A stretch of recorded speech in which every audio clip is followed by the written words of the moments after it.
कल हमने पांचांगुली के बारे में बताया है। पांचांगुली, आप पांचांगुली देवी के बारे में अनुभव नहीं रखते? नहीं। अब आइए, पांचांगुली में सबसे पहले इस स्थान को हम देखते हैं, मध्यमा। ये मध्यमा पांचांगुली के जो भी ज्ञाता या विशेषज्ञ होते हैं उनका क्रमांक हम यहाँ से देखते हैं। तो यहाँ पर भी शनि है, यहाँ भी शनि है और यहाँ गुरु है, ठीक। और यहाँ क्या है? राहु, केतु, धन भाव। ये पूरा पांचांगुली का परम रहस्य है। कल हमने आपको चिन्ह भी बनाया, तो इसकी इर्द गिर्द ही हमने चिन्ह बनाया है। अब आप देखिए कि कर्ता क्या है। पांचांगुली के बारे में कहा गया, पंडित जी जरा गप कम करें। पांचांगुली के बारे में कहा गया, जिस पुरुष के पांचों अंगुली कमल के फूल के समान कोमल हो, पांचांगुली उसका नामे है, लेकिन पांचांगुली देवी है, तो पांचों अंगुली पवित्र होना चाहिए। यह गद्देदार हो, मांसल युक्त हो, रेखाएं इसकी अच्छी हो, सुंदर हो, और ये इस तरह की ओर उठी हुई दिखलाई पड़े। ये देख लीजिए आप लोग, जब भी आप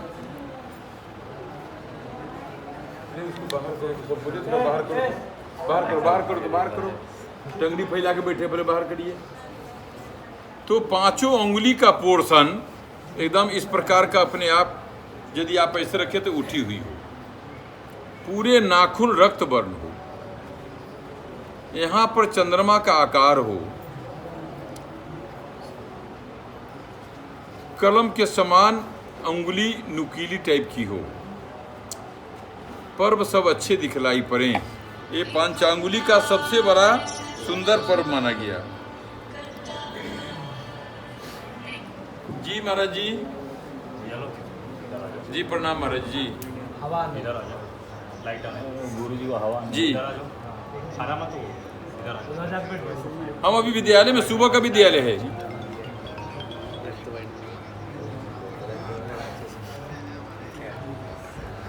जी अभी करवा दें? अच्छा, तो दोनों, जब आप इस प्रकार के पांचों अंगुली को करेंगे तो इसकी कोमलता आपको स्वतः दिखलाई पड़ेगी, बहुत खूबसूरत।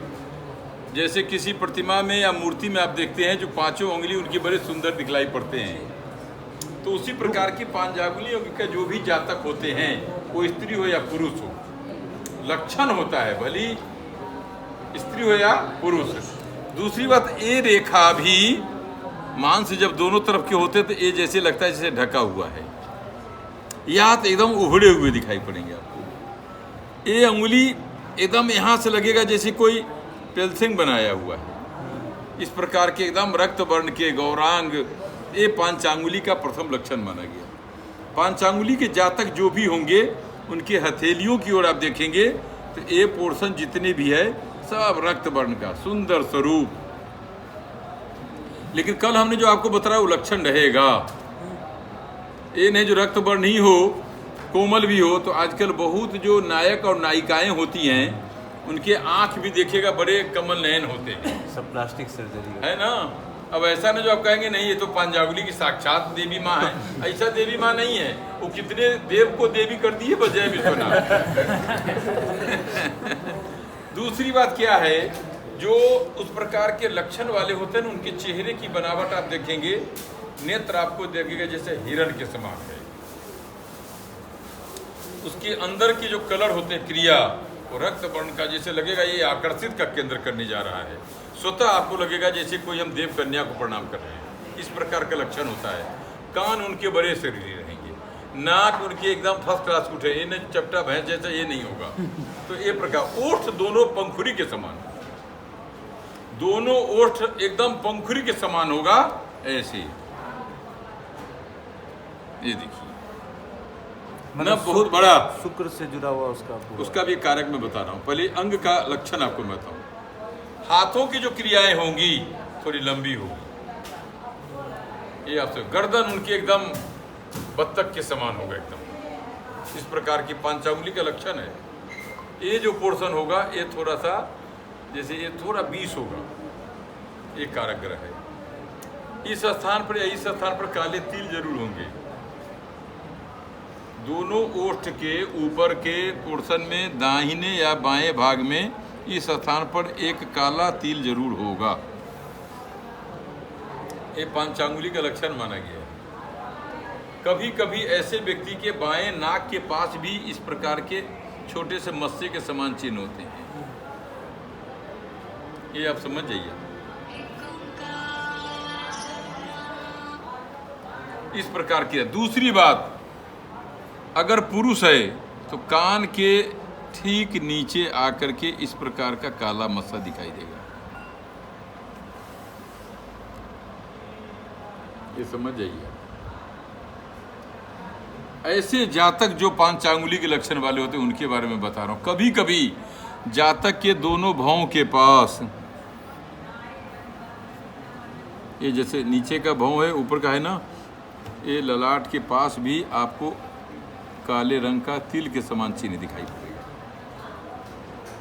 गुरुदेव इस सब सिम्टम मैच करेगा या कुछ कुछ नहीं, कुछ कुछ मैच करेगा।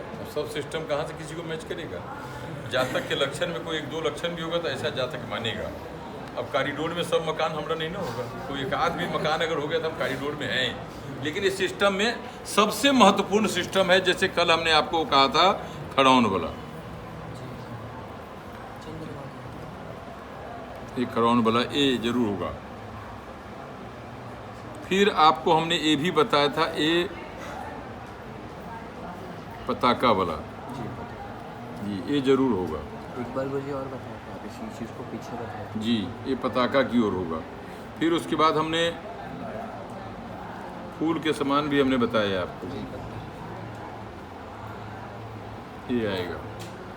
ये लक्षण है, कमल फूल का हो या बिल्वपत्र का हो या कोई कारक ग्रह हो या चंद्रमा स्थान पर जो हमने आपको फोटो कर बनाया है। इन सब के बाद शनि स्थान, शनि स्थान पर यदि आपको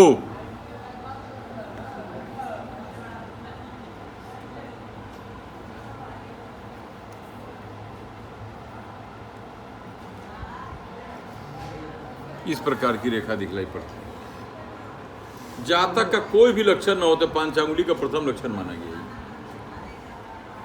दो से अत्यधिक न हो, कभी कभी एक छोटा भी हो जाए तो कोई बात नहीं है, लेकिन ये दो कारक ग्रह माने गए, ए और गुरु के पर यहाँ ऐसा ये है, ये पंचांगुली का लक्षण माना गया। ऐसे जातक तंत्र प्रयोग करते हैं। हमने आपसे कहा था किसी देवी की आराधना करते हैं, देवी की साधना करते हैं, किसी गुप्त गुफा में रह करके, गुप्त स्थान पर रह करके, पहाड़ के ऊपर रह करके क्रिया को करते हैं। ये शनि और गुरु दोनों करता है, क्योंकि शनि और गुरु दोनों वैराग्य कारक भी है। तो जब तक आपके मन में वैराग्य नहीं होगा, पंचांगुली देवी की या प्रसिद्धि या उनका जो है तो कि आप साधना नहीं कर सकते। आप इसमें शनि का महत्वपूर्ण योगदान है। यहाँ तो मंगल भी है, शुक्र भी है और बुध भी है। तो यहाँ तो आपका बुध शुक्र सब चंचल करा देगा। यहाँ शनि गुरु है।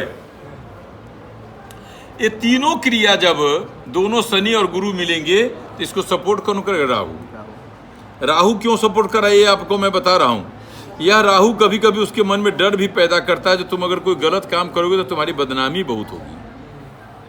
तुम अगर राहु गुरु को कहता तुम अगर अहंकार करोगे तो तुम्हारा विद्या कमजोर हो जाएगा, तुम्हारे अंदर जो देवत्व की प्राप्ति होती है वो देवत्व की प्राप्ति कम होगी। केतु क्या करता है, यह छुप करके कभी कभी उसके आसपास किसी भक्त को भी भेज देता है, जाके देखो उनकी क्या स्थिति है। लेकिन यदि केतु के अगर आगे बढ़ता राहु उसको काटता है, क्योंकि राहु और शनि ये दोनों गुरु इस सब को सपोर्ट करता ही। तो पंचांगुली के बारे में आपको मैं बताता हूँ। सबसे बड़ा साधक,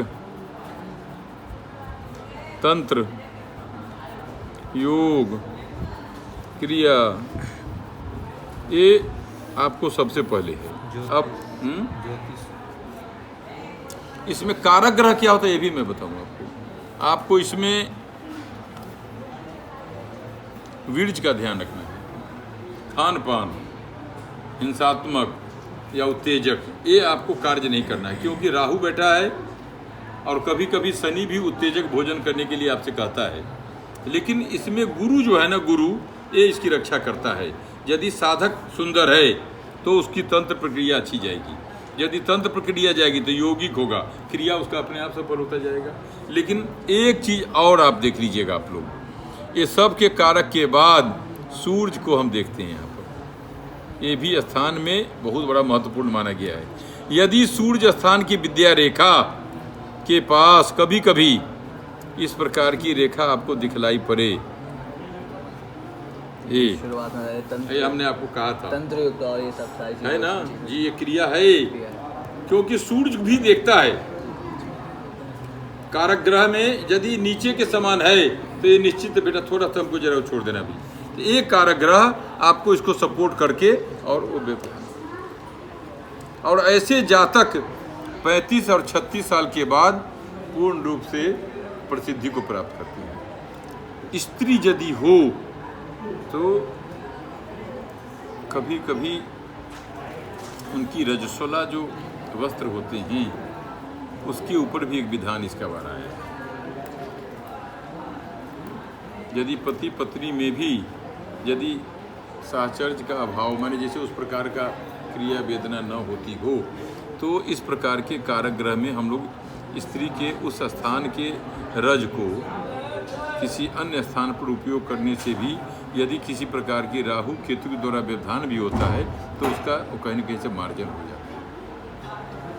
ये आप समझ जाइए। आप कभी कभी ऐसे व्यक्ति को वन इत्यादि में किसी योग साधना के द्वारा जब कार्य में उन्नति प्रारंभ होता है तो बहुत बड़ा विस्तार का योजना कौन लेता है? तो यही सूर्य आकर के विस्तार का योजना लेता है। ये विस्तार योजना लेते लेते बहुत दूर तक इसकी क्रिया को फैला देता है।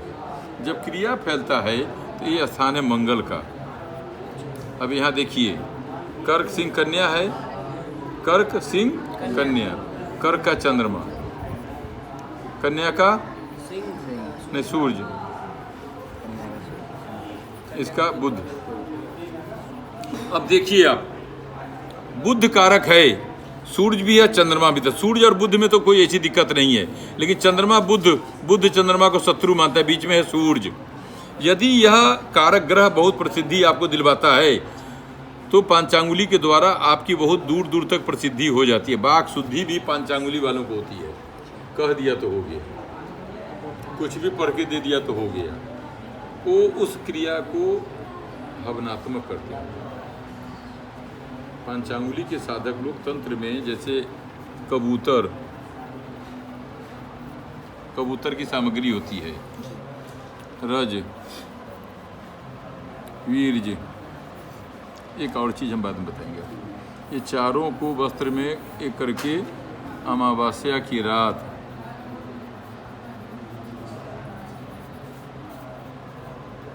1 से 3 बजे अंदर संपूर्ण वस्त्र रहित, अब हवन के समय जो आकृति खोजी जाती है तो जानते ही हैं, कामाख्या का वो उस स्थान पर हवन करे 13 अमावस्या, इस योग की प्राप्ति होती है। ये मैं लिखवा दूंगा आप लोगों को, क्योंकि उसमें थोड़ा सा उस दिन वीडियो नहीं रहेगा, उसमें क्रिया का मैं आपको बता दूँगा। क्योंकि यह तंत्र क्रिया में थोड़ा सा साधना भी करनी पड़ती है, उस स्थान की मिट्टी भी चाहिए। उस मिट्टी का अर्थ आप समझ जाइए, रक्त वर्ण है तो इसको मिट्टी हम लोग कहते हैं ज़्यादा। तो उस मिट्टी के साथ आपको क्या क्या क्रिया करना होगा, उसमें शनि का क्या रोल है, उसमें राहु का क्या रोल है, उसमें केतु का क्या क्या साधन होगा, वो क्रिया करने के बाद आपको अपने बीज को संतुलन करना होगा। वो क्रिया के वो हम बता देंगे आपको। फिर वहाँ पर यदि स्त्री है तो वह भी वस्त्र नहीं पहनेगी। अगर दोनों लोग साधक हैं आप लोग, तो वह भी वस्त्र नहीं पहनेंगे, आप भी वस्त्र नहीं पहनेंगे। उस समय की अमावस की रात जो अर्धरात्रि होती है, उस समय यदि आपकी क्रिया में व्यवधान नहीं हुआ, इसका मतलब सूर्य आपको पूर्ण तप प्रदान करने जा रहा है। वैष्णव दीक्षित लोग ये प्रयोग कर सकते हैं। उसके पीछे है, हम आपको एकदम आनंद लेंगे आपसे। बिना दीक्षा का ये खतरा नहीं है सर? देखिए एक चीज़ हम आपको बताएं, दीक्षित गुरु भी यदि पथभ्रष्ट हो तो उससे दीक्षा नहीं लेना चाहिए। ये आप नहीं, समझिए। शिष्य को कैसे पता चलेगा गुरु पथभ्रष्ट? आकर्षण के केंद्र से पता चलता है मेरा गुरु कैसा है। और मान लीजिए शुरू में उसको दीक्षा लिखा है दे दिया। रूपे न वो रूपम अभया गांतु थो वो विश्व वेदा विभजतु प्रीतस्य प्रताप प्रीत चंद्र दक्षिणा विश्व पश्यंत। ये दिव्य नेत्र के द्वारा आपको पता चल सकता है, स्पर्श के द्वारा आपको पता कर सकता है, संगति में जब बैठते हैं तो आपको पता चल सकता है जो कि यह व्यक्ति कैसा है। यदि आपके प्रति आकर्षण का केंद्र है तो आकर्षण के केंद्र में आप उनके तुरंत आकर्षित मत हो जाइए। आप आकर्षण का केंद्र तो खुशबू भी है, इत्र भी है, बहुत सारी साधना है, उसमें नहीं देखना है। आपको जब मन का विज्ञान जब बहुत उच्छृंखपना करता है, मन का विज्ञान जब आपको बहुत अग्निमय कारक ग्रह में लेके जाता है, आप समझ जाइए आप भोग, इसका मतलब है आपका रज ठीक नहीं। जब रज ठीक नहीं होता तो वीर्य ठीक नहीं होता। जब वीर्य ठीक हमारा नहीं होता तो ये साधक माने साधना आपकी ठीक नहीं है। यदि साधना ही नहीं होती तो तंत्र क्या करेंगे हम? यहाँ पर अगर गुरु हमारा अपना भी न हो, लेकिन यदि व्यवस्था भाव से भी पता चलता है कि गुरु योग्य है, आप स्मरण करेंगे आपको कहीं न कहीं से क्रिया रूप में वो साधना आ जाती है। गुरु आपको फलादेश पढ़ाता है, लेकिन पढ़ाने के बाद भी आपको समझ में बार बार नहीं आता, या तो फिर आप ठीक नहीं आता, फिर आपका गुरु ठीक नहीं है। दोनों का समन्वय भाव ठीक नहीं है। लेकिन यदि यहाँ पर दोनों का समन्वय ठीक होगा तो साधक को तंत्र, अतंत्र को योग, ये क्रिया की आवश्यकता ही नहीं हमारी पड़ेगी। क्रिया तो तब होगा जब आपको तीनों कमजोर होगा, और तीनों जब मेरा सही है तो क्रिया तो अपने आप दिखलाई पड़ता है, ये काम कर देना है हमको। इसलिए शनि जो है ना सबसे बड़ा तंत्र कारक ग्रह माना गया, और शनि को स्ट्रॉन्ग करने के लिए आपको गुरु को भी पराजित करना पड़ेगा। गुरु भोगी भी है जी, बहुत बड़ा भोगी है ही। कभी कभी स्त्री के अंग अवयव को देख करके शनि को उत्तेजना नहीं भी होगी, लेकिन गुरु की उत्तेजना होती है। वो कार्य में व्यवधान अवसान करता है। तो जब कार्य में व्यवधान और अवसान होगा तो फिर काम आपको होगा ही होगा नहीं। 9 ग्रह में सबसे खराब मैटर लाइफ गुरु का। हम ऐसा नहीं हम गुरु को मैदर चोट करते हैं। चैट समझ गए ना? बस समझ रहे, बस इतना ही। अभी वीडियो बंद करिए, एक दो चीज़